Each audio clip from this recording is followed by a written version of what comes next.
Livro de Números, este faz parte do Pentateuco, que são os 4 livros, aliás, os 5 livros escritos por Moisés, e esse é o 4º livro do Pentateuco, conhecido como Números, escrito pelo grande profeta Moisés, capítulo de número 11, para a glória de Deus. A partir do verso de número 1, vou estar lendo o texto para que possamos compreender a palavra. Números, capítulo de número 11, verso 1 diz assim: E aconteceu que queixou-se o povo falando o que era mal aos ouvidos do Senhor, e ouvindo o Senhor, a sua ira se acendeu, e o fogo do Senhor ardeu entre eles e consumiu os que estavam na última parte do arraial. Então o povo clamou a Moisés, e Moisés orou ao Senhor, e o fogo se apagou, pelo que chamou aquele lugar Taberá, porquanto o fogo do Senhor se acendeu entre eles, e o vulgo que estava no meio deles veio a ter grande desejo, pelo que os filhos de Israel tornaram a chorar e disseram: Quem nos dará carne a comer? Lembramo-nos dos peixes que no Egito comíamos de graça, e dos pepinos, e dos melões, e dos porros, e das cebolas, e dos alhos. Mas agora a nossa alma se seca, coisa nenhuma há, senão este maná diante dos nossos olhos. E era um maná como a semente de coentro, e a sua cor como a cor de bidélio. Espalhava-se o povo e o colhia, e em moinhos o moía, ou num grau o pisava, e em panelas o cozia, e dele fazia bolos, e o seu sabor era como o sabor do azeite fresco. E quando o orvalho descia de noite sobre o arraial, o maná descia sobre ele. Então Moisés ouviu chorar o povo pelas suas famílias, cada qual à porta da sua tenda, e a ira do Senhor grandemente se acendeu e pareceu mal aos olhos de Moisés. E disse Moisés ao Senhor: Por que fizeste mal a teu servo, e por que não achei graça aos teus olhos, visto que puseste sobre mim o cargo de todo este povo? Concebi eu porventura todo este povo? Dei-o eu à luz, para que me dissesses: leva-o ao teu colo, como a ama leva a criança que mama, a terra que juraste a seus pais? De onde teria eu carne para dar a todo este povo, porquanto contra mim choram, dizendo: dá-nos carne a comer? Eu só não posso levar a todo este povo, porque muito pesado é para mim. E se assim fazes comigo, mata-me. Peço-te, se tenho achado graça aos teus olhos, e não me deixes ver o meu mal. Vamos orar a Deus. Glorioso Deus, amantíssimo, eterno e poderoso Pai, Criador dos céus e Criador da terra, a nossa alma se regozija, ó Deus, pois nós te louvamos na Suri Okinawa, entre os mantos, na Brachélia Calamanácia, pela tua palavra que é fiel, meu Deus, pela tua palavra que é verdadeira, meu Pai. Tira todo impedimento, subi Otawa, Camocande que oforne surimianda labaia. Tira toda a barreira, meu Deus, todo empecilho do nosso meio, meu Pai. Permita, meu Deus, faça com que os corações sejam abertos, pois o Senhor é quem tem a chave de Davi, o Senhor é quem abre, meu Deus, e ninguém fecha, o Senhor é quem fecha e ninguém abre. Permite, Pai, que a Tua palavra faça morada e que o Teu nome, meu Deus, seja glorificado na vida da Tua igreja, para a glória de Deus, nosso Pai. Amém, Jesus, amém. Graças a Deus. Podeis assentar, meus irmãos. Desocupe as vossas mãos e dê uma salva de palma para Jesus com alegria. Graças a Deus.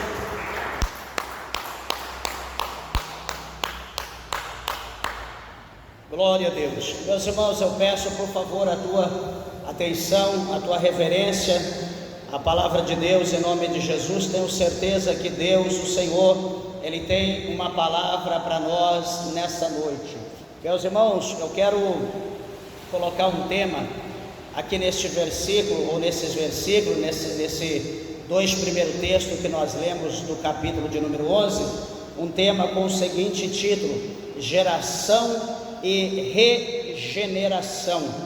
Quero colocar este tema e quero, quando nós falamos em regeneração, o que vem a ser regeneração? Regeneração, na verdade, segundo a Bíblia, é o ato sobrenatural e instantâneo do Espírito Santo, pelo qual ele concede vida espiritual a uma pessoa que estava, de uma forma geral, espiritualmente morta em todos os seus delitos, em todos os seus pecados, pois na verdade é um novo nascimento, ou uma obra exclusiva de Deus que transforma radicalmente o coração e a natureza interior do indivíduo. Então, quando nós falamos em regeneração, nós podemos olhar para a nossa vida e entender o que é regeneração, nessa forma clara que nós explicamos. Porque outrora, usando a minha vida, estava no mundo perdido, no pecado, sem perspectiva de vida, não sabendo o que é a salvação, crendo naquilo que é dito pelo mundo todo, que morreu, acabou, ou outros dizem, mas com conhecimento teológico, dizendo: não, a gente morre, a gente vai para o purgatório, e lá no purgatório nós vamos passar por uma limpeza, por um processo, e depois desse processo então nós vamos para o céu.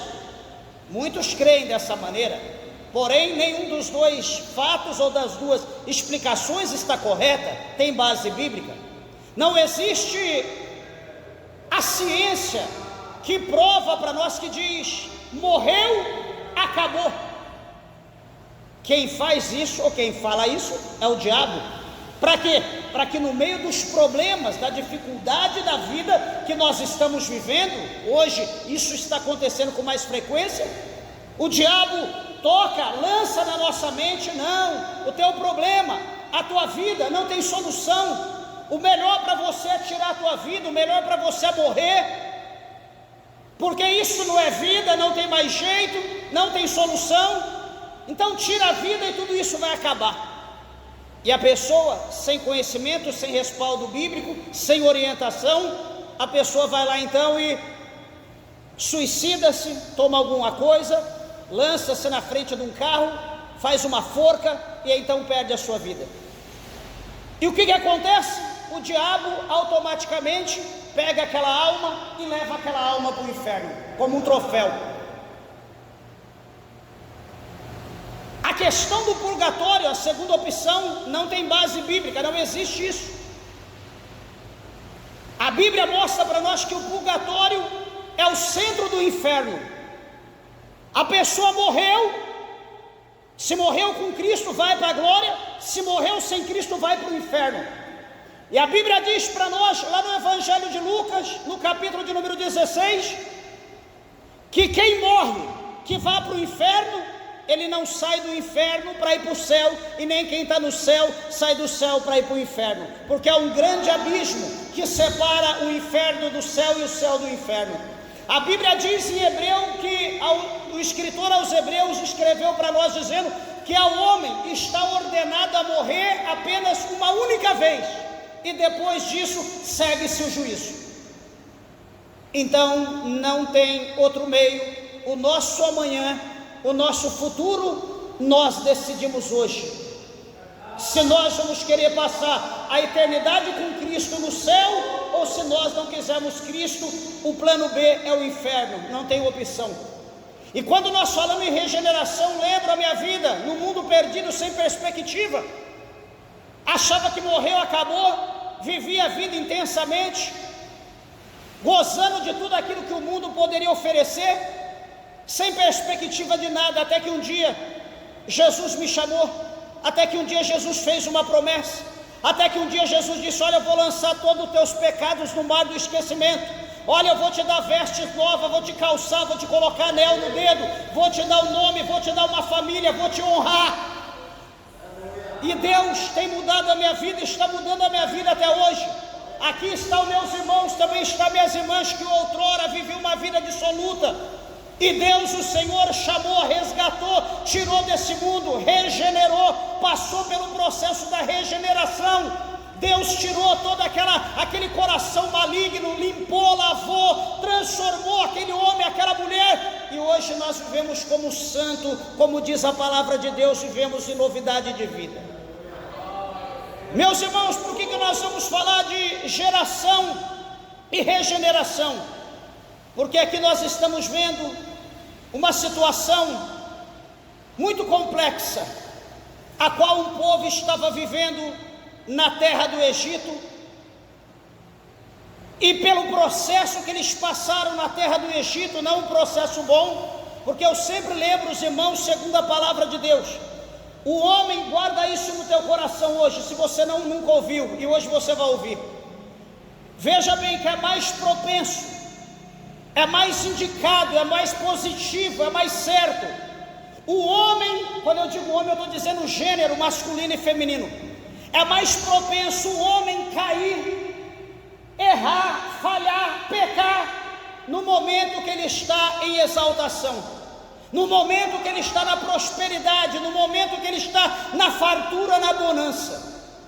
Esse momento, quando o homem está na bênção, ele precisa vigiar, porque é o momento que ele se torna frágil, ele tira o olhar de Deus, ele tira o coração de Deus, ele começa a olhar para as coisas que ele conquistou, ele começa a olhar, admirar o belo carro, a bela moto, a bela casa, ele começa a admirar a bela esposa, os belos filhos, ele começa a admirar os bens que ele conquistou, terra, gado, ou empresas, ou loja, ou enfim, a conta bancária, os cartões de créditos, Platinum, Black, enfim, começa a curtir o mundo, as coisas que o mundo oferece pela posição que ele tem. Então, quando ele olha para tudo isso, ele tira os olhos de Cristo, ele tira os olhos da palavra, o coração dele volta para as coisas da terra. Então ele está mais fácil dele cair, ele está mais fácil dele ser levado pelos contos, pela história, pela mentira de Satanás.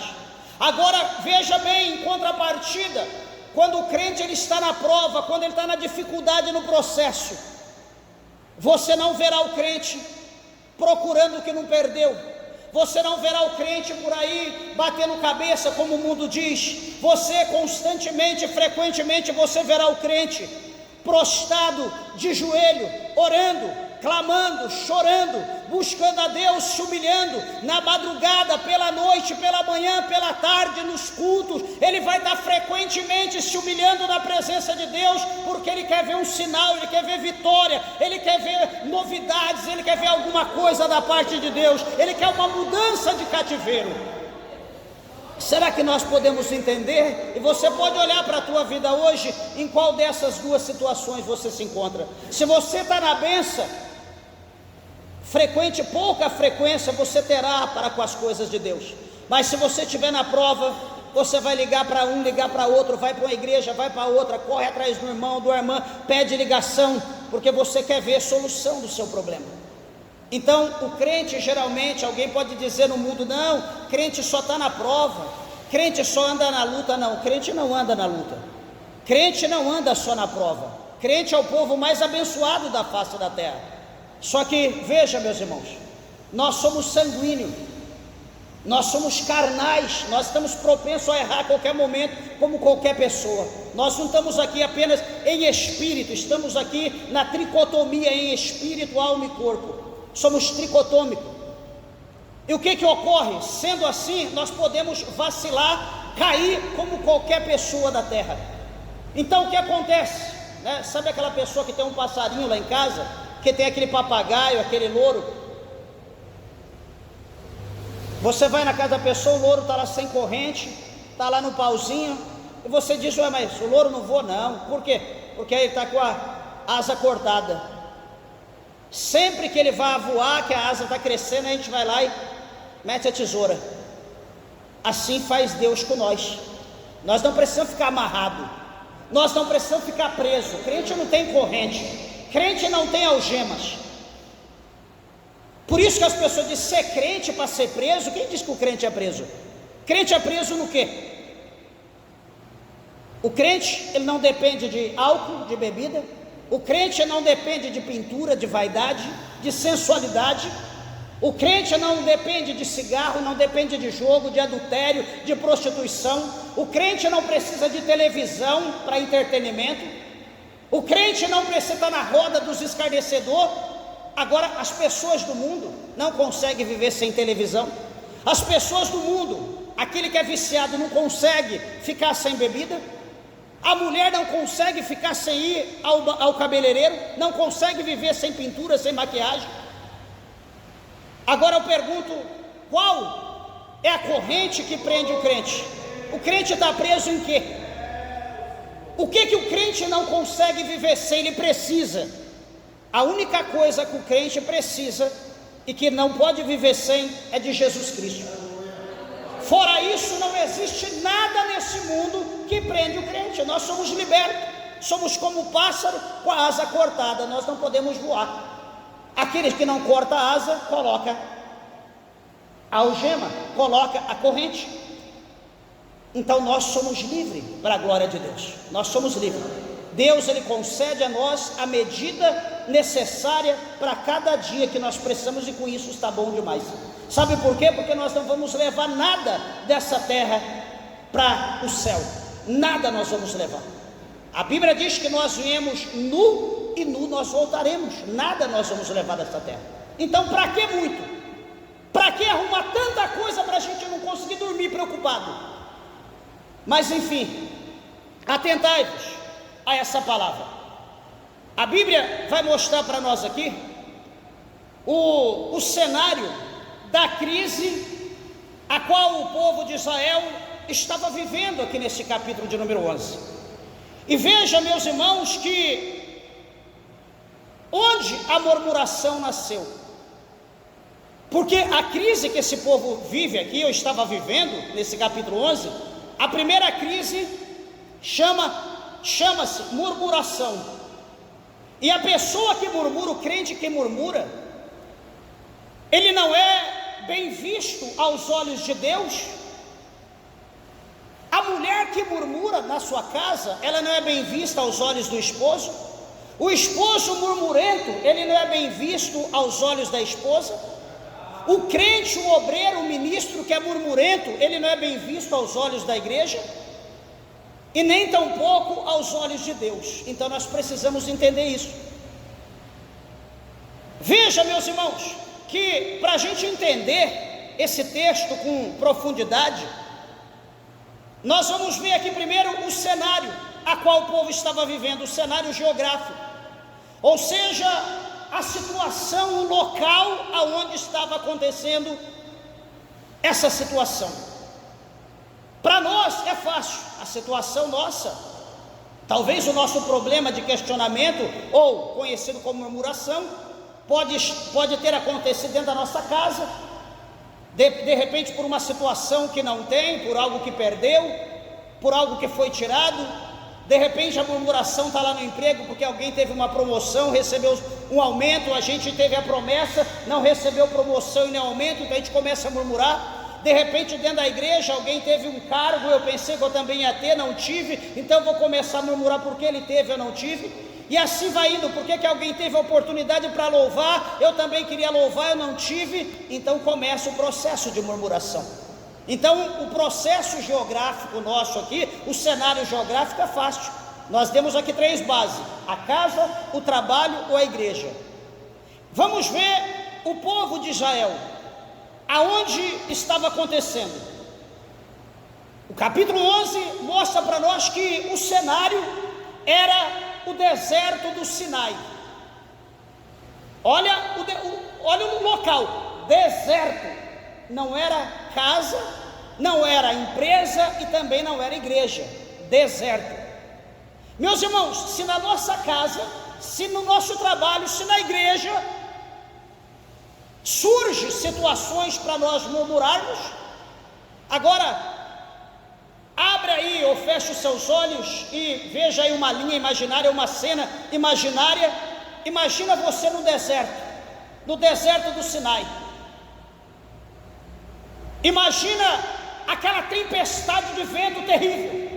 Ou imagina aquele sol escaldante que você vê a areia pegando fogo, 60, 70 graus de temperatura. Imagina cobras afogueadas, imagina escorpiões, dunas de areia que você está subindo, chega lá em cima, quando está chegando, escorrega, cai lá de volta lá embaixo, coberto na areia, enfim. Você olha para um lado, cadê água? Você olha para o outro, cadê água? Você olha para o lado, cadê o que comer? Você olha para o lado, cadê o que vestir? A pergunta é: será que nós iríamos murmurar? Se na nossa casa, se no trabalho, na igreja, que tem de tudo, estamos tranquilos, a gente murmura, imagina num deserto. Mas vamos entender isso melhor. Então, a cena é no deserto do Sinai. O povo de Israel deixou o monte Sinai por pouco tempo. Aqui no capítulo 10, quando nós olhamos, olha aí na sua Bíblia, capítulo 10, o verso 11 e 12. Capítulo 10 diz, verso 11: e aconteceu no ano segundo, no segundo mês, aos 20 do mês, que a nuvem se alçou de sobre o tabernáculo da congregação. Verso 12: e os filhos de Israel, segundo a ordem de marcha, partiram do deserto do Sinai, e a nuvem parou no deserto de Parã. Veja que ele sai do deserto do Sinai, e para onde eles vão? Para outro deserto, o deserto de Parã. Para eles não poderiam sair do deserto e ir para uma cidade, eles não poderiam sair do deserto e ir para um oásis. Só que Deus queria ver aquele povo, Deus queria conhecer aquele povo. Eu quero chamar a tua atenção, quando eu digo que Deus queria conhecer aquele povo, eu quero chamar aqui a tua atenção para o capítulo 8 de Deuteronômio, no verso de número 2, Deuteronômio 8 e 2, veja porque que Deus levou o povo para o deserto. Aliás, deixa eu ler do verso 1, Deuteronômio 8, 1, Deuteronômio é o próximo livro depois de Números. Diz assim, capítulo 8, verso 1: todos os mandamentos que hoje vos ordeno guardareis, para os cumprir, para que vivais e vos multipliqueis e entreis e possuais a terra que o Senhor jurou a vossos pais. E te lembrarás de todo o caminho pelo qual o Senhor teu Deus te guiou no deserto estes 40 anos, para te humilhar, para te provar, para saber o que estava no teu coração, se guardaria os seus mandamentos ou não. E te humilhou e te deixou ter fome, e te sustentou com o maná, que tu não conheceste, nem teus pais o conheceram, para te dar a entender que o homem não viverá só de pão, mas de tudo o que sai da boca do Senhor viverá o homem. Então veja que Deus vai colocar o povo no deserto, tira do Sinai e coloca em Parã, porque Deus quer conhecer o que está no coração do homem. Então, meus irmãos, de antemão, a princípio, nós podemos entender que se Deus colocou ou colocará ou tem nos colocado no deserto, é porque Deus, Ele quer conhecer o que está dentro do nosso coração. É fácil alguém colocar um traje como eu, se sentir elegante, vir para a igreja, sentar, ocupar um lugar, todo mundo olha, ou alguém pode dizer: ei, o cidadão está com oportunidade para falar alguma coisa de Deus, para louvar, adorar, contar uma bênção, e a pessoa às vezes nem crente é. Pode chegar uma senhora vestida com saia, vestido como crente, senta ali com o cabelo solto, amarrado, alguém está dirigindo o culto e diz: a cidadã está com oportunidade para louvar, adorar, contar a bênção, dar um testemunho. Tanto o cidadão quanto a cidadã vai olhar para o preleitor, vai olhar para quem está dirigindo o culto e dizer: não, obrigado, eu não sou crente não. A princípio, no nosso olhar, a gente vai olhar, vai ver uma mulher de Deus. Eu vou olhar para o homem, eu vou olhar para o cidadão, vou ver um homem de Deus. Só que, na verdade, ele não é um homem de Deus, ela não é uma mulher de Deus. E eu digo aos irmãos: quantos crentes estão vestidos como eu ou como nós, que na verdade estão vestidos de crente, tem nome de crente, anda com Bíblia, até louva, até prega, mas não são crentes. E geralmente, comumente, esse tipo de pessoa, Deus pega eles e coloca no deserto. Coloca no deserto da vida, porque Deus quer ver, Deus quer sondar o que tem dentro do coração dele. Pastor, mas eu sou um crente oficial, eu sou um crente verdadeiro, por que eu estou no deserto? Porque Deus quer que você adquire maturidade, porque Deus quer que você tenha crescimento espiritual, porque Deus quer que você não seja apenas uma criança espiritual, mas que você venha ser mestre, que você venha ensinar, que você venha fazer coisas tremendas para Deus. Então você também precisa passar pelo deserto. Deus quer ver de fato o teu coração. Sabe por quê? Porque a Bíblia diz que Deus, Ele prova o ouro. O ouro é provado 7 vezes no fogo. Quanto mais o ouro é provado, mais puro ele fica. E a Bíblia diz que como o ouro é provado no fogo, assim também Deus prova o homem, prova o seu servo no fogo.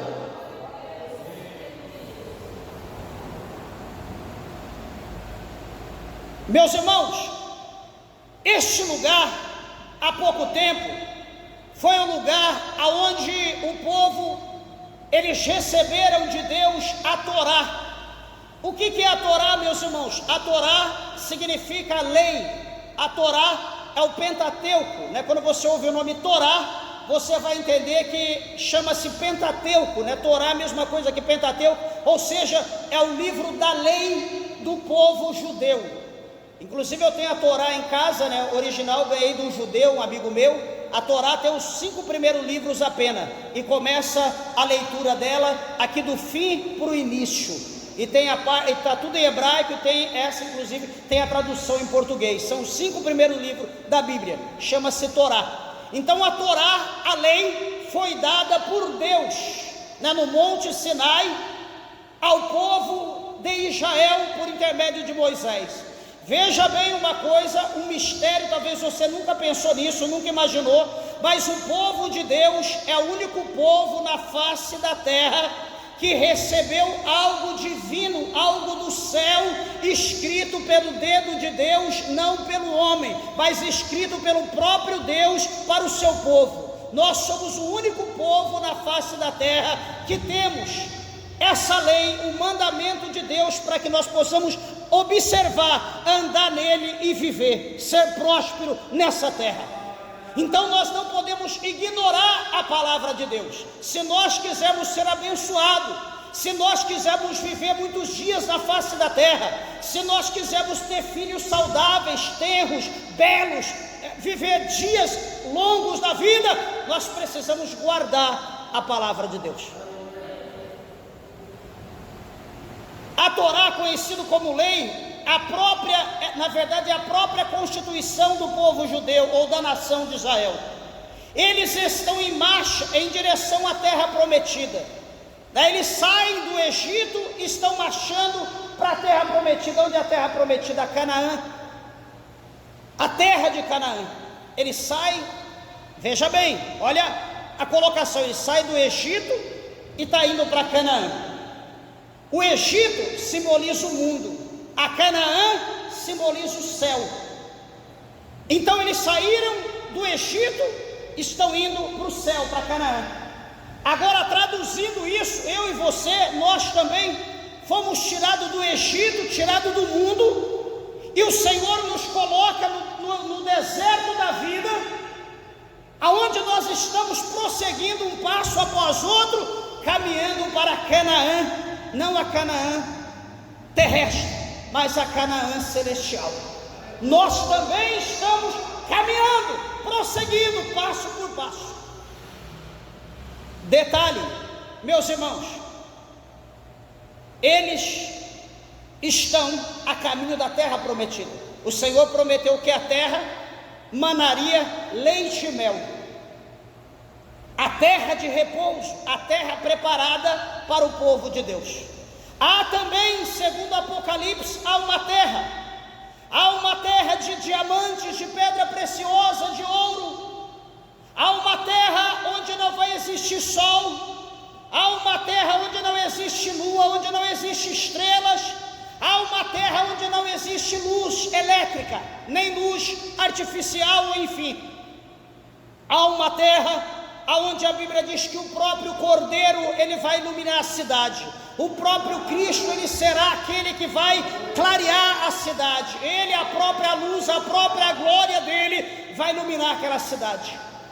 E detalhe, meus amados e queridos irmãos, a Bíblia diz que lá nessa terra, a terra da promessa para nós, não haverá choro, não haverá cansaço, não haverá fadiga, não haverá dor, não haverá desigualdade, não haverá morte, não haverá pranto, não haverá nenhum tipo de pecado. Nessa terra será só glória. E é essa terra que eu estou marchando, que a igreja está marchando, e eu convido você que está ouvindo a palavra de Deus a se unir a nós e também marcharmos por nós a essa terra, essa Canaã celestial, a terra prometida. Glorificado seja o nome do Senhor. Meus irmãos, este não é um lugar de conforto, todavia aqui na terra é um ambiente hostil que exige dependência diária e total do nosso Deus ou do provedor que tem nos provido de tudo aquilo que nós necessitamos. Quem que é o provedor de tudo? Deus, o eterno Senhor Todo-Poderoso, aquele que nos escolheu, aquele que nos chamou, que nos capacitou, aquele que tem dado a nós o seu Espírito Santo, que tem nos feito promessa. A Bíblia aqui vai falar para nós, aqui no verso 3 do capítulo 11 de Números, como também no verso 34, capítulo 11, verso 3 e verso 34, a Bíblia vai falar dois nomes muito interessantes que chamam a nossa atenção. O primeiro nome é Taberá, que nós lemos, e o segundo nome é Kibrote Ataavá, dois nomes em hebraico. O primeiro, Taberá, significa incêndio. O segundo nome, Kibrote Ataavá, significa sepulcros do desejo. Então, quando se fala em incêndio, se diz que alguma coisa está sendo queimada, está sendo destruída, consumido, dissipado pelo poder do fogo. O fogo, ele não só destrói, mas o fogo também ele tem o poder de purificar. Depois, Kibrote Ataavá, que está no verso de número 34, a Bíblia mostra para nós que isso significa sepulcro dos desejos. Sepulcro dos desejos. Que desejo? Nós lemos aqui no capítulo 11 que o povo, quando sai da terra de Faraó, sai do Egito, havia no meio do povo, como está no verso 4, um povo chamado vulgo, a mistura de povo que estava no Egito, que pegou a brecha com o povo judeu. E a Bíblia diz que esse povo eles começaram a dizer: quem nos dará carne para comer? E no verso 5 diz: lembramo-nos dos peixes que no Egito comíamos de graça, e dos pepinos, e dos melões, e dos porros, ou alho poró, e das cebolas e dos alhos. Mas agora a nossa alma se seca, coisa alguma há senão esse maná diante dos nossos olhos. Meus irmãos, quando se fala que brote Ataavá, quando se fala em sepulcro do desejo, se diz que Deus vai nos pôr, permitirá nós passarmos em alguma situação, em algum processo, onde todo o nosso desejo, nosso sentimento pelas coisas dessa terra, terá que ser esmiuçado, terá que ser sepultado, esmagado, para que isso não venha impedir que nós buscamos essas coisas e deixamos de buscar a Deus. Veja bem que hoje está comum, hoje está natural, hoje é evidente, está claro aos olhos de todos, que nós venhamos, a maioria de nós venhamos à igreja, ao culto, não para buscarmos batismo com o Espírito Santo, não para buscarmos poder, autoridade, unção, virtude de Deus, para orarmos para as pessoas, expulsar as enfermidades, as doenças, expulsar os demônios, não para nós sermos cheios dos dons do Espírito Santo, buscar conhecimento de Deus, mas a maioria das pessoas que vem à igreja, a maioria das pessoas que vem à casa de Deus, vem para poder pedir a Deus riqueza, dinheiro, prosperidade, uma porta maior, uma porta ampla, uma porta grande. Vem para poder pedir para Deus um esposo melhor, uma esposa melhor. Vem para pedir para Deus uma cura, um milagre, uma libertação. Vem para pedir para Deus dar uma casa, para Deus dar um carro, para Deus dar uma empresa, e etc, e etc, e etc.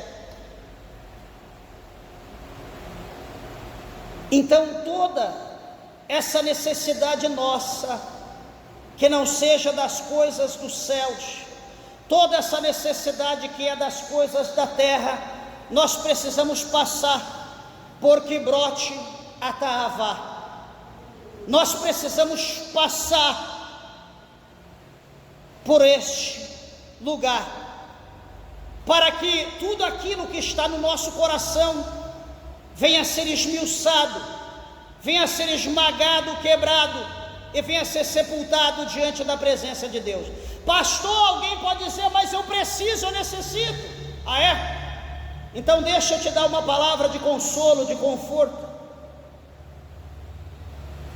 Evangelho de São Mateus, no capítulo de número 6, no versículo de número 33. São Mateus, primeiro evangelho do Novo Testamento, capítulo de número 6, versículo 33.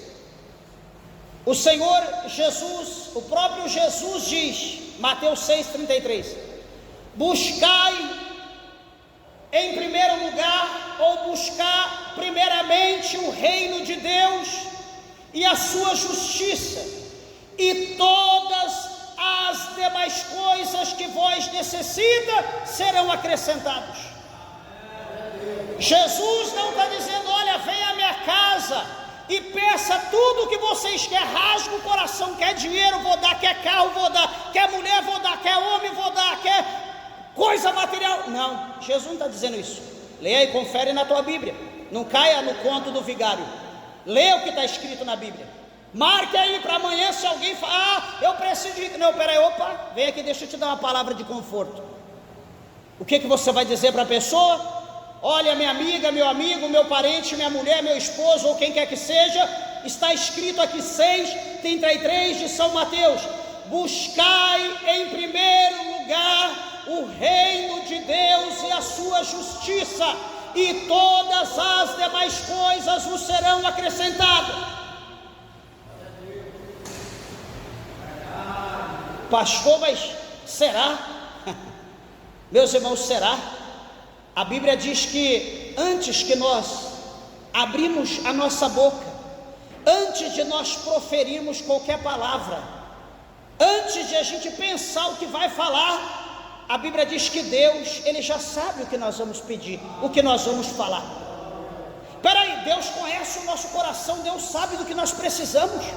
Então, se nós viermos para o culto, para a igreja com o coração adorador, de repente lá na minha casa está faltando comida. Meus irmãos, quantas vezes lá em São Paulo, pregando a palavra de Deus, vestido como eu estou vestido, quantas vezes, às vezes eu ficava 15 dias, presta atenção, 15 dias sem gás na minha casa, não tinha condição para comprar o gás, não tinha alimento. Eu pregava a palavra de Deus tranquilo, normalmente, e lá em casa faltando gás. Eu não vou chegar, Deus, está faltando gás na minha casa. Não, eu fazia a obra de Deus, pregava a palavra, orava para o povo, Deus trabalhava, o povo é abençoado e eu na prova. Só que detalhe, toda noite, quando acabava o culto, alguém, pastor, eu senti de Deus, de chamar o senhor e a missionária para ir na minha casa jantar. Vamos lá, Deus preparou o mistério, vamos lá comer. Mas não vai incomodar não, vamos lá em nome de Jesus, está abençoado. E a gente ia, chegava no outro culto, alguém, pastor, Deus preparou o mistério, vamos ali na pizzaria com nós. Meus irmãos, e nós não ficávamos sem comer, e eu não pedia, Deus, o senhor está vendo, eu preciso, olha como que está.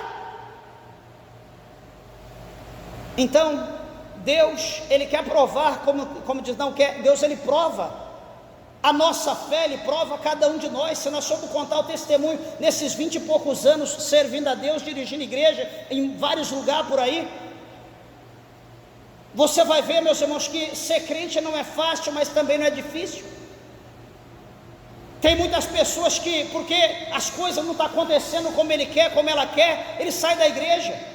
Peraí, você sai da igreja, se Deus que é o provedor, se Deus que pode, que é o dono de tudo, pode fazer tudo, se você não tem paciência para esperar a providência de Deus, você vai recuar, vai retroceder, vai voltar para o mundo. Você vai fazer o quê? Vai roubar? Vai entrar no mercado e vai roubar o mercado? Porque se Deus está te provando, se Deus não abriu a porta, se Deus não preparou, você vai fazer o quê? Vai tirar, tomar de alguém? O diabo não vai te dar. O diabo, ele não tem poder para isso. Se Deus, ele fecha, a Bíblia diz que ele fecha e ninguém abre. Agora, se Deus abre, ninguém tem o poder de fechar. Você tem que ter isso na tua mente, você precisa acreditar nisso. Então é assim as coisas de Deus, o trabalhar de Deus é dessa forma. Observa que esses lugares, como eu falei aqui, Taberá e Quibrote Ataavá, não era como o deserto, esses lugares eram no deserto, não era pontos turísticos, não era lugares, tipo final de semana, eu vou pescar, eu vou caçar, eu vou lá para a capital, eu vou para o shopping, eu vou para o teatro, eu vou passear no zoológico, eu vou passear. Não, meus irmãos, não havia distração. E hoje uma coisa que me preocupa, é muitos crentes dizer, estou saturado, estou com a mente cheia, eu preciso distrair, eu preciso respirar puro.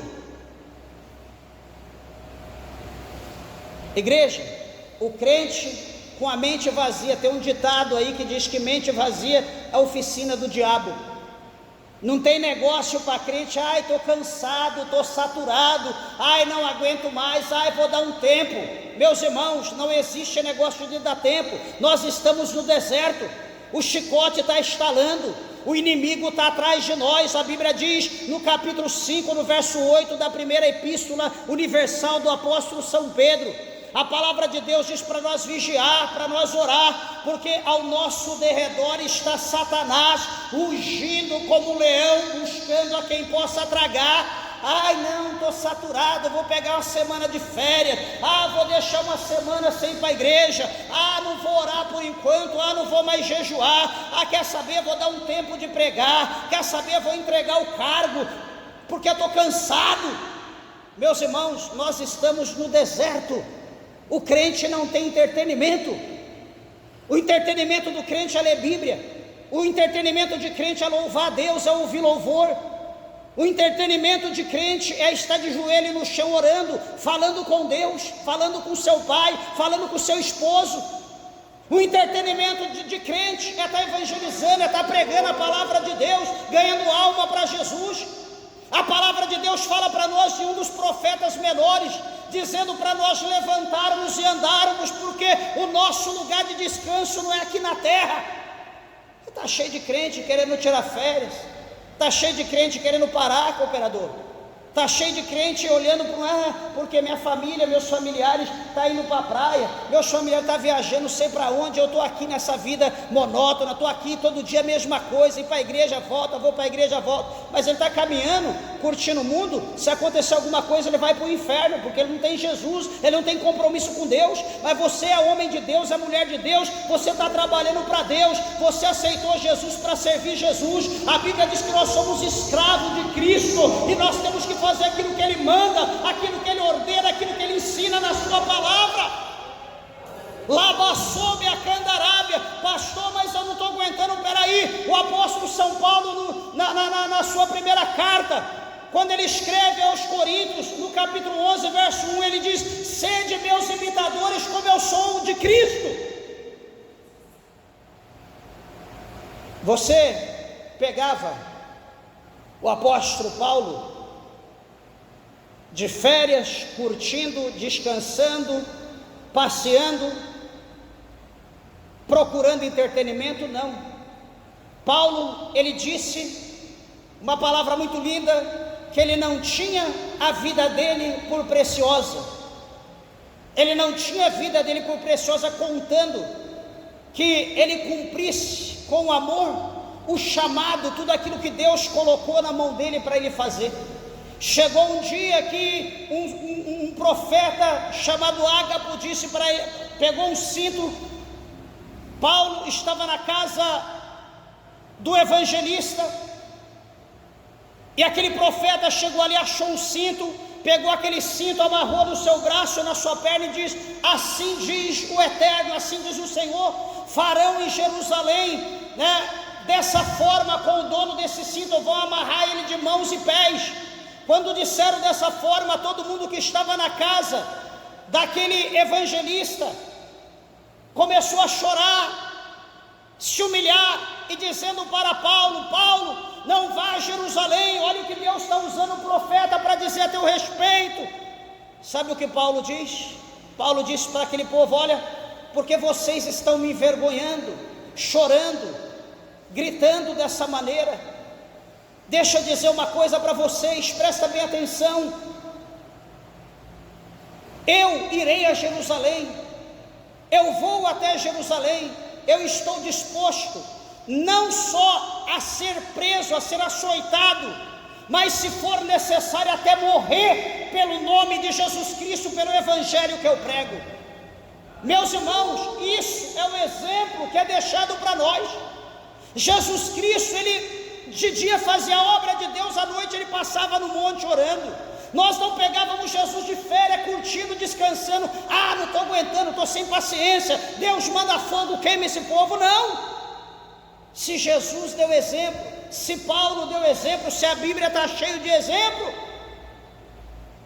se Jesus é o nosso mestre, se nós temos que inspirar em Jesus, o que está acontecendo com nós?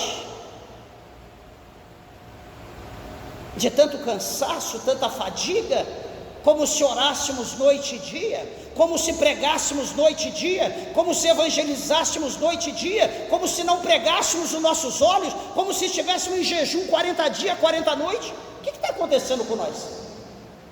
Nós estamos usando quem como exemplo, ou o que como exemplo? Meus irmãos, nós estamos no deserto da vida, e nós precisamos ter cuidado com o taberá.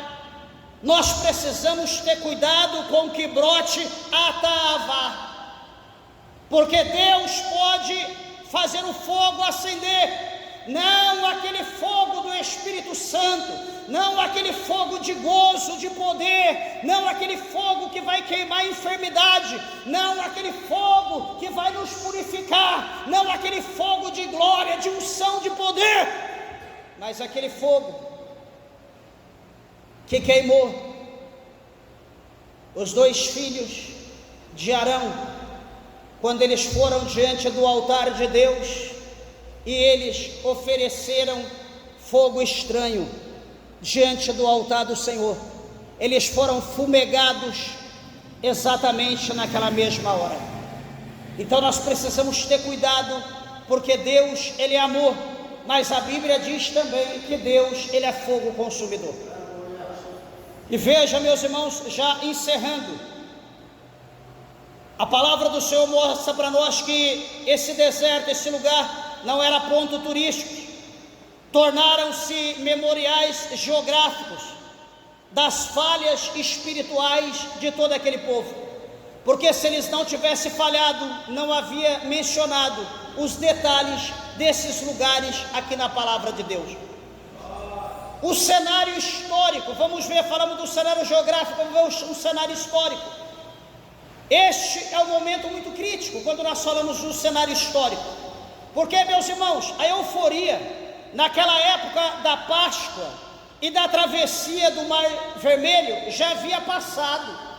Ele já estava vivendo uma nova fase. A Páscoa já havia comemorado lá no Egito, já havia o Mar Vermelho sido aberto, ele já havia passado pelo Mar Vermelho. Agora veja que a glória da nuvem e do fogo era uma presença contínua sobre a vida daquele povo. Agora ele estava vivendo um momento, uma cena, aonde havia uma nuvem de glória e havia uma coluna de fogo. Para que era isso? A nuvem de glória, no dia, cobria eles, para que eles não viessem morrer queimado pelo sol escaldante, o sol flamejante que havia no deserto. Aquela nuvem de glória ia por cima cobrindo eles.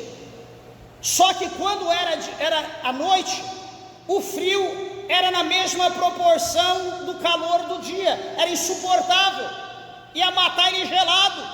Então à noite havia a coluna de fogo que estava sobre o povo, guardando eles, aquecendo eles na temperatura, para que eles não viessem morrer pelo frio e continuassem a sua trajetória.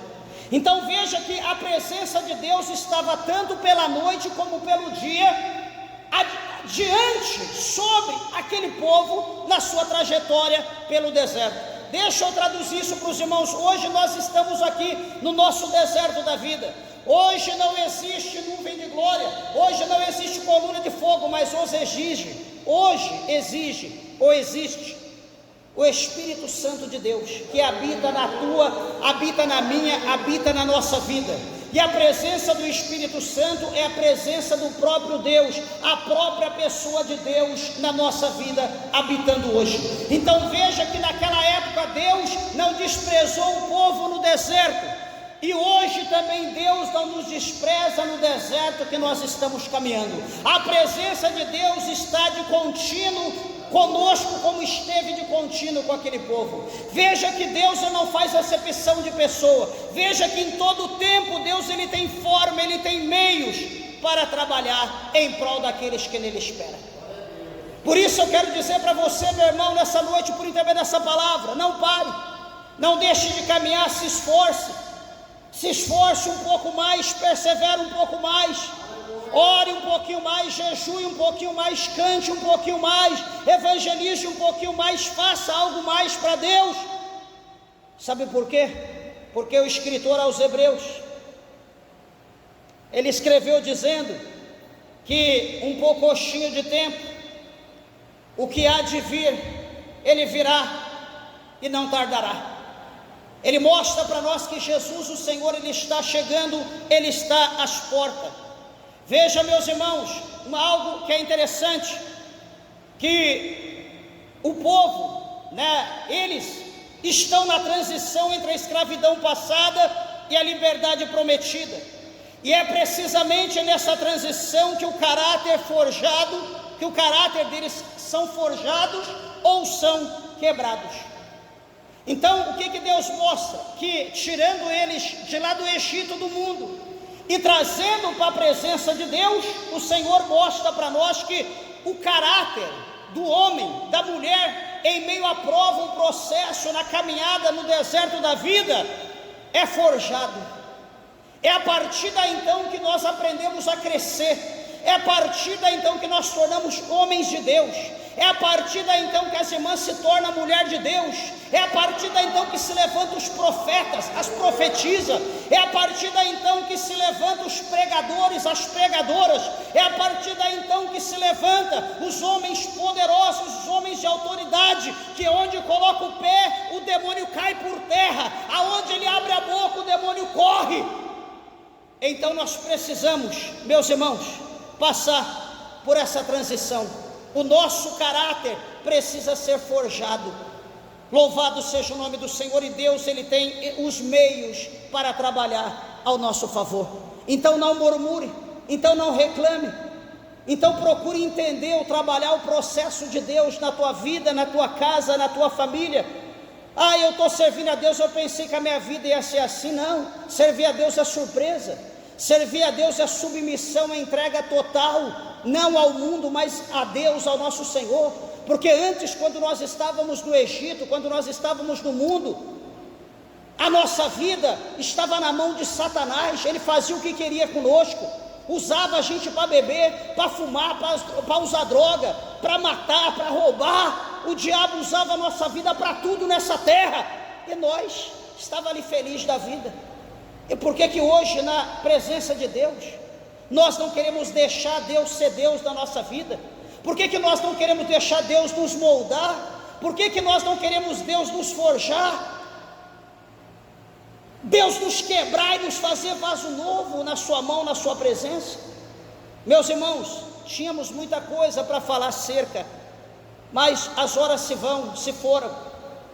Espero que por esse pouco que o Espírito de Deus permitiu pelo tempo falarmos, que a palavra do Senhor possa adentrar o teu coração, que você possa refletir e saber que Deus não é carrasco, que Deus, Ele nos ama, e que todas as coisas que está acontecendo na nossa vida, serve para o bem daqueles que amam a Deus.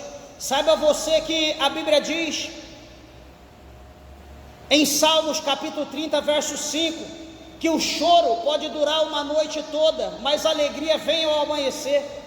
Então fique em paz, que essa noite vai passar. Fique em paz, que esse processo na sua vida vai passar, e vai chegar o dia que você vai olhar e vai dizer: realmente valeu a pena esperar, valeu a pena acreditar, valeu a pena confiar em Deus, pois o Senhor, Ele me surpreendeu, Deus, Ele me deu vitória, Deus é o meu ajudador. Então guarde essa palavra no teu coração, e tenho certeza que você será abençoado, abençoada pelo poder, pela presença de Deus na tua vida. Amém? Que Deus abençoe, meus irmãos, você, sua família, os seus negócios, e que o nome do Senhor venha a ser exaltado cada vez mais, de uma forma grande na vida de todos meus irmãos. Amém? As palmas bem alegres, exalta e glorifica a Deus.